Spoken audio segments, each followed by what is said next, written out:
here I am, my first time at the Green Thumb Festival down in St. Petersburg, and I'm excited. I already realize the first mistake I made is I don't have a cart to haul anything away, and since I had never been here before, I didn't realize how large it was going to be and how many tents. So, wow. The first tent I walked into, desert roses. Look at this beauty. Sorry for the finger there. I have never seen a desert rose like that. That is amazingly gorgeous. And I have 2 desert roses, so I wasn't in the market to buy any more, but I did enjoy looking at them. I feel like they were kind of pricey. Like this one in particular, I believe is like $95. And when you look at it, it's not much to look at, but maybe it's the cultivar, whatever that says, Arabian or whatever, and the Codex. Wow. I mean, look at this guy's Codex. So it could be how old they are. It could be the variety, but they were beautiful nonetheless. There was actually one that had 3 different colors, and they were unique. Look at this dogtail cactus, rat-tail cactus.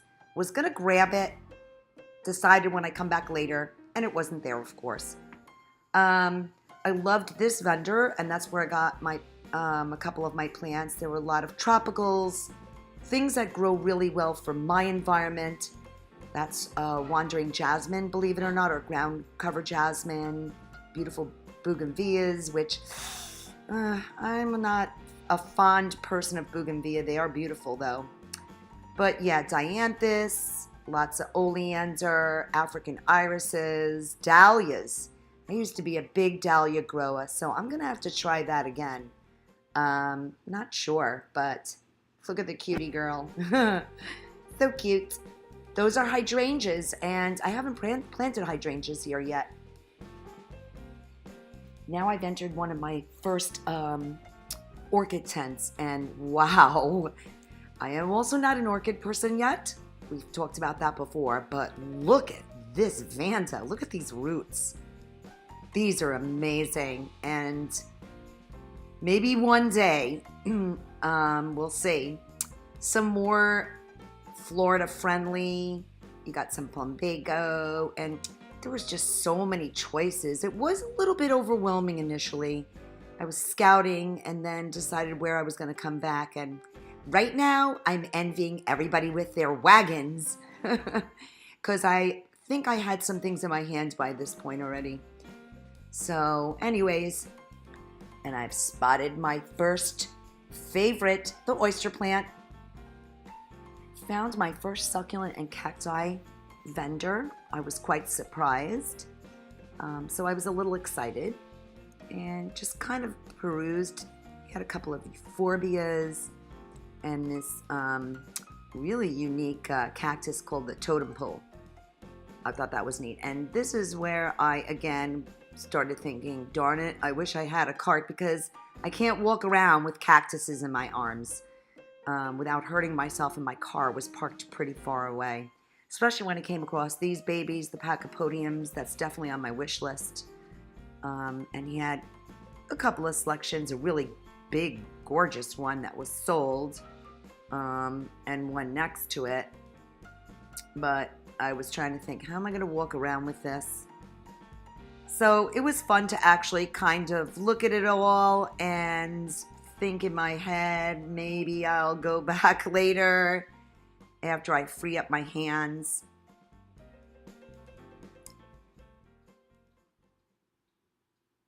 So yeah, these were interesting. I don't know what they were.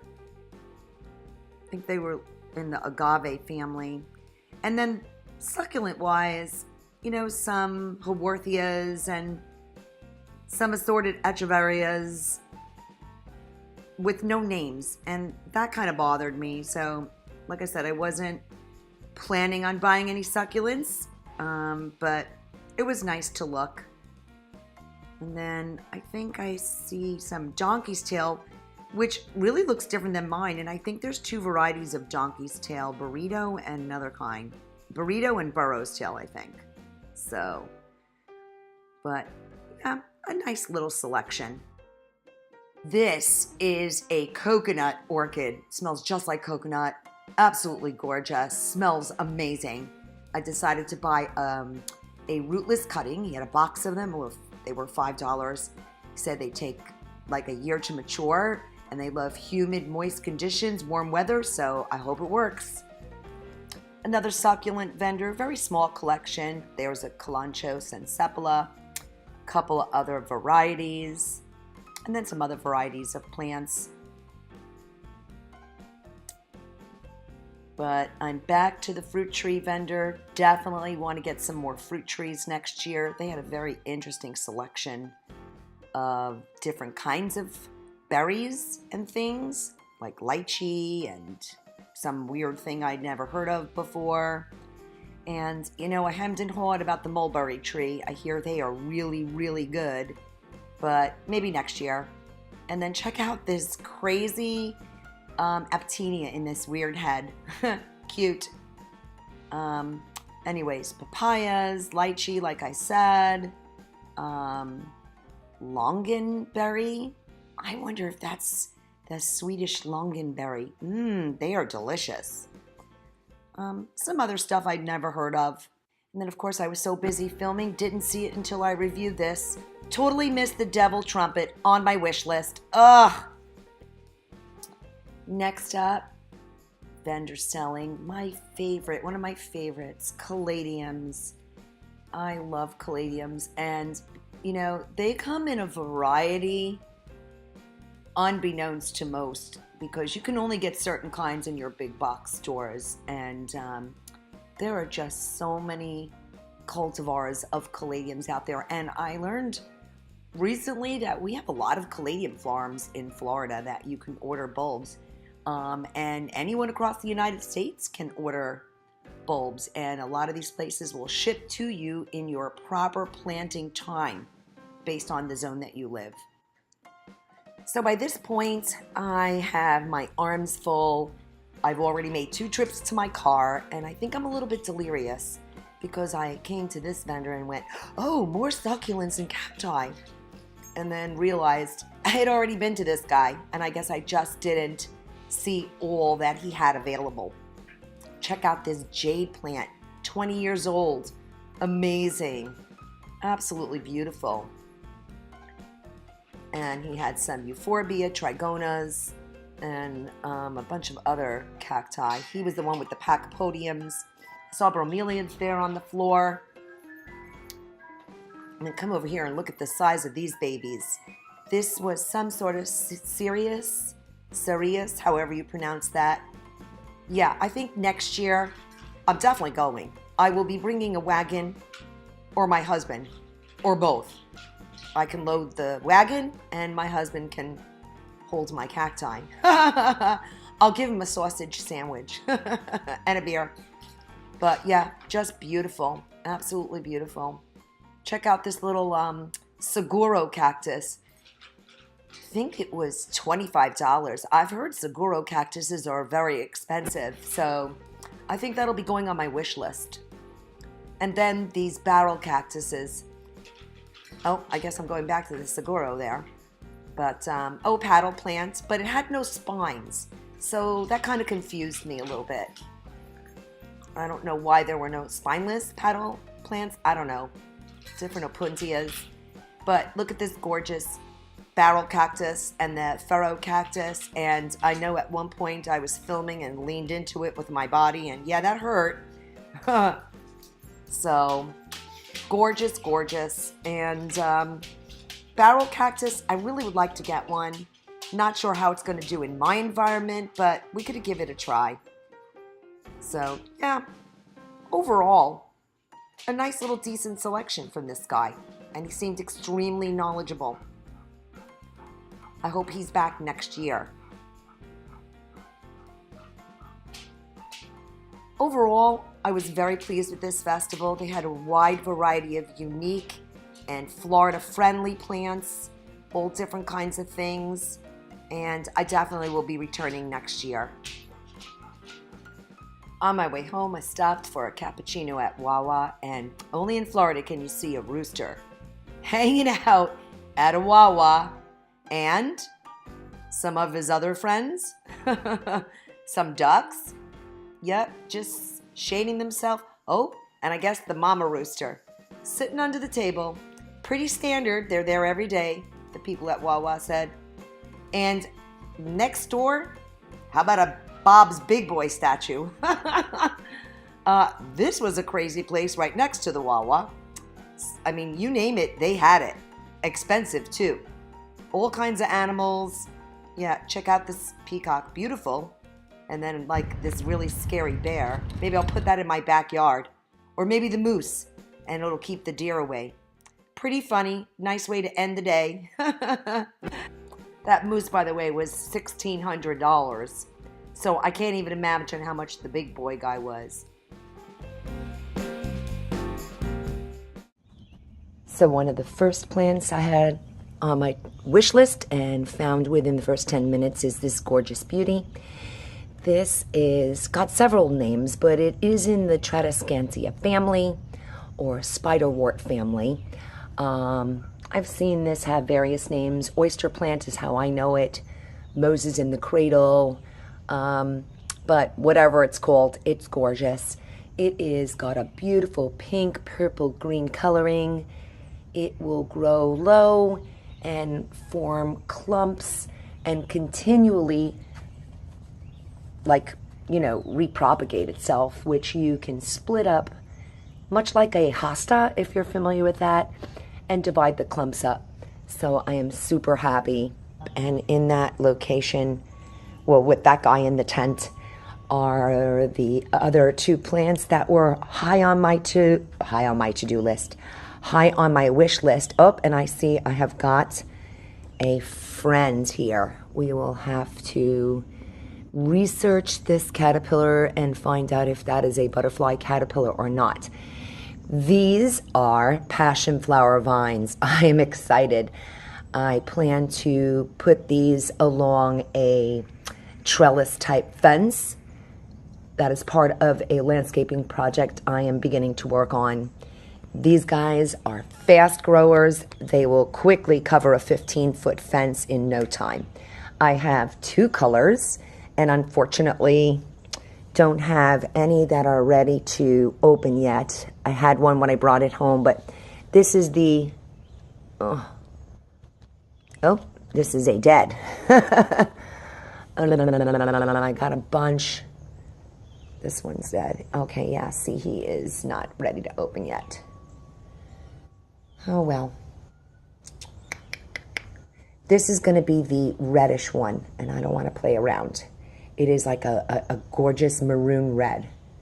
And then this one here is the blue, the common one that a lot of people see. And I had a bud open. Sorry if I'm making you dizzy.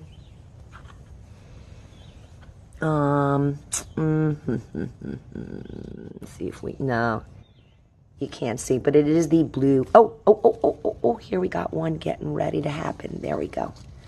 So you can begin to see this gorgeous flower. These are the non-fruit-bearing ones. I didn't want the fruit-bearing ones because I want the energy in the flowers. I'll think about a fruit-bearing one down the road, possibly. So I was happy within my first 15 minutes. I got two of the plants on my wish list. And in no particular order of how I visited the different vendors, this gorgeous guy is in, forgive my pronunciation, this is an Hmia Romero bromeliad, Alpha marginalis, something like that.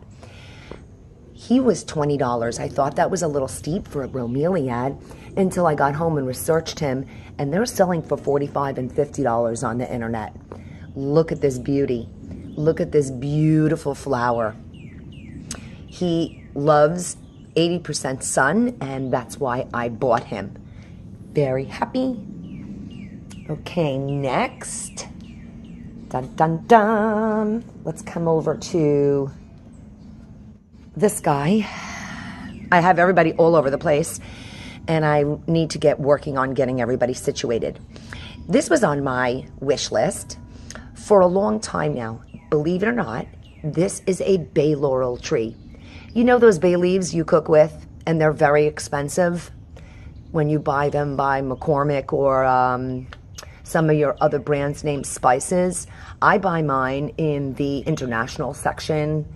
I believe the brand name is Badja. I never understood why bay leaves were so expensive. I understand now. They grow very, very, very slowly. It's a very, very slow growing. This is, to my understanding, 5 years worth of growth. So I am happy that I finally have my own bay laurel tree. And by God, you're not even going to need to dry the leaves. I will actually just use one fresh, you know, or once this starts growing really nicely, I'll dry them myself. But yes, bay laurel tree. If you can get your hands on one, by all means, start growing your own bay leaves. So my bay laurel tree. Dun, dun, dun. I have everybody all over the place. Okay, let's head over here to my messy section. Oh, when I bought the bromeliad, I also bought this baby. I don't remember what he told me the name is. What I do know is he did teach me that bromeliads that have red coloring to protect themselves from sunburn. So that was interesting. And I don't know, I don't see anything in here yet, but she has 2 pups. So don't know where I'm going to put her yet. Let's just get her back up there like that. Okay.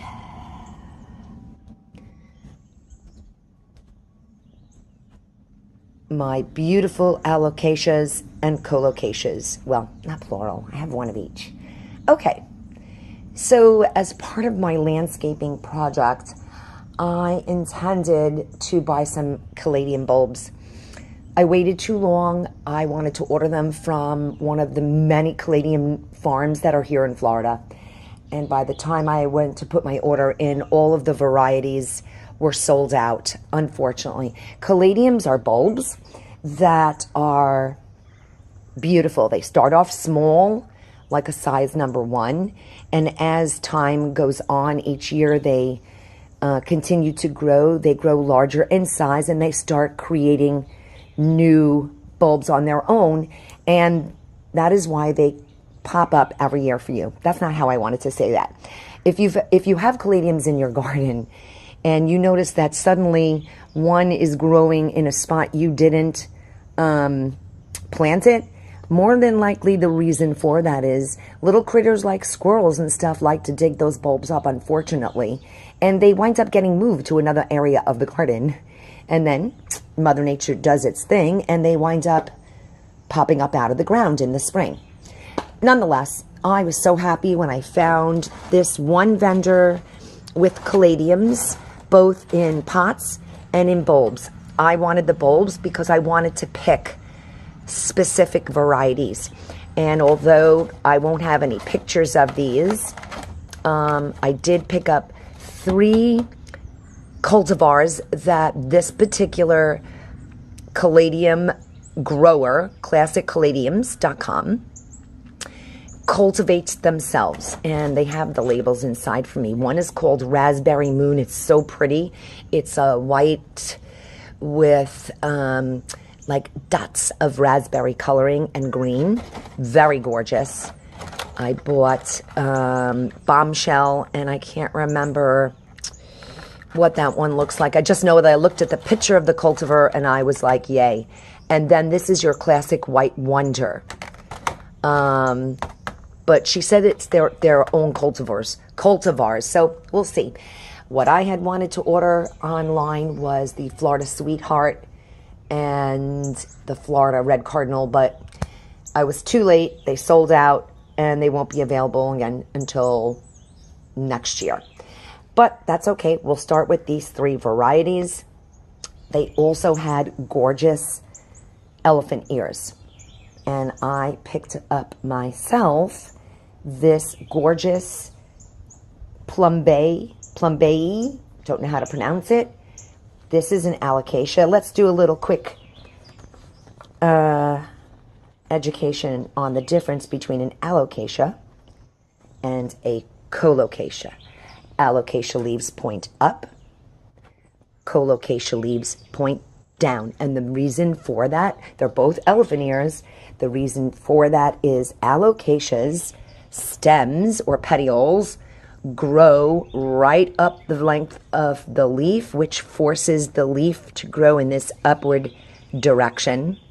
I'm sure there's a better scientific explanation than I'm giving you, but colocasia's petioles kind of just connect to the top of the leaf and stop, which is why the leaf then grows in a downward position. So alocasia, colocasia. This one is called coal miner, and they are both gorgeous. Like, I actually want to keep them on my patio back here, but that was not my game plan. The interesting thing is every day I'm coming out here and I don't know where this moisture is coming from. Look at all this moisture dripping every day. It's weird. I first actually thought I had a leak in my roof. And you can see, look. So there's this moisture that drips out of them every day. So very happy with my elephant ears, my caladiums. Next, I got myself a Hoya. Now, I wasn't in the market for a Hoya because I don't really know much about them. I just know everybody makes a big stink about Hoyas. I don't know if it looks good, I don't know. I don't know anything about them, but I picked her up. And this is the, let's see, did she put a tag in here? Hoya Pubicalix Splash. I have to look that up. So I'm excited. Now, she also had Stapelia, this particular vendor. And I was not crazy about getting the Stapelia because of the stinky flowers, and I've checked with several people online. So I chose not to, and I picked up a little Huernia, which is in the family with the Stapelia. I don't know, maybe we'll think about it down the road. But I got myself a little Huernia, don't know what kind. And let's see, what else did I get? I had gotten the Hoya from her, the Huernia. Oh, and this beauty. I really want a big one, but we'll start with this. This is a Pachypodium Giale.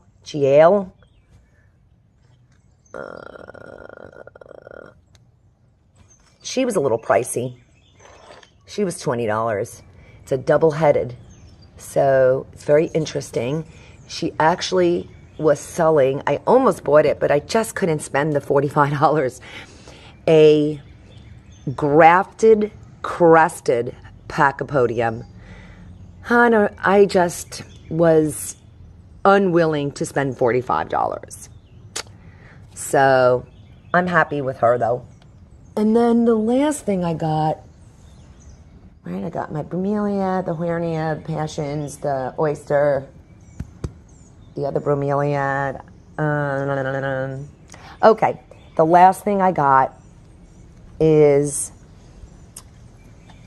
this fruit tree. So I have been wanting to plant some fruit bearing and I want an avocado, and I do want some dwarf mango trees. I don't want huge trees that I have to work really hard at maintaining.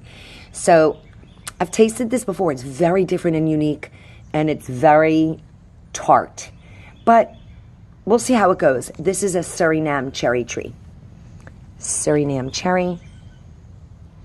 And, oh, I thought that was a spider. Yeah, I'm excited to have her. I follow this guy on YouTube. If you are into growing fruit trees and other edible things in your yard, you have got to visit this guy's channel. It's called Eat Your Backyard. I love him. He's also in Florida. And I just love, he has everything in his backyard, and he's just really down to earth. So definitely check out his channel. I forgot his name, but I love watching him. So yeah, basically those were my purchases, guys. Overall, I was really, really pleased. I had one item on my hope to get list to fill that hole, and that is another trumpet flower, a purple one. When I asked around, it was interesting. I was told, you know, they're extremely toxic and dangerous, and, you know, you can't let kids smoke them. Like, I wasn't planning on smoking any of it, but thanks for letting me know. So, all right, guys, that was my haul at the garden festival. I have a lot of work cut out for me, and I can't wait to start getting all these guys into their prospective homes. And yeah, I have lots of new things that I'm happy about. All right, guys, thanks so much for watching. Thanks again for all your support. I'm hoping you're having a great day, and we'll talk to you soon. See ya.